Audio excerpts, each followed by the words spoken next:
શહેરના નારીગામ ખાતે મહાનગરપાલિકા દ્વારા નવી ડ્રેનેજ લાઇનનું ₹10 કરોડના ખર્ચે કરવામાં આવ્યું હતું, પરંતુ હજી કોઈ કામ કરવામાં નહીં આવતા નારીગામમાં પાણીની રેલમછેલ થઈ જવા પામી હતી.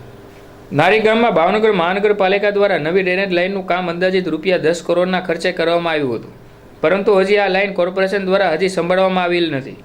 ત્યાં જ આ લાઇનમાં નબળી કામગીરીના કારણે મોટાભાગના વિસ્તારમાં અવારનવાર ચોકઅપ થઈ જાય છે અને કોન્ટ્રાક્ટર દ્વારા મેન્ટેનન્સ પણ કરવામાં આવતું નથી.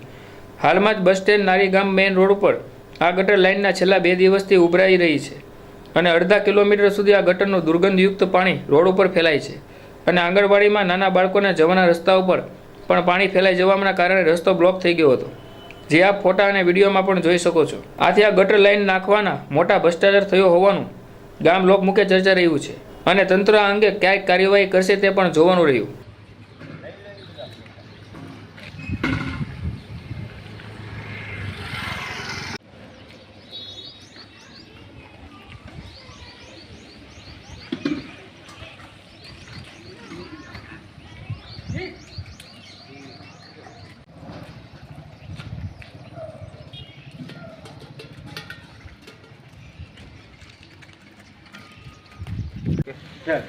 આ નારીગામમાં 10 કરોડના ખર્ચે જે ગટર બનાવેલી છે એમાં મોટા પાયે ભ્રષ્ટાચાર થયો છે અને આ તો આ વિસ્તાર છે. આપ જોઈ રહ્યા છો, અડધો કિલોમીટર સુધી પાણી 2 દિવસથી ગટરનું રોડ ઉપર ફેલાય છે, તોય સત્તાધીશોના પેટમાં પાણી હલતું નથી.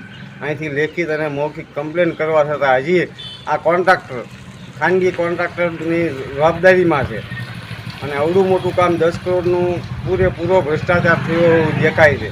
આવા અનેક વિસ્તારોમાં પ્રોબ્લેમ થયા છે, હજી તો કોર્પોરેશને સંભાળી નથી. ત્યાં આ ગટરની દિશા છે.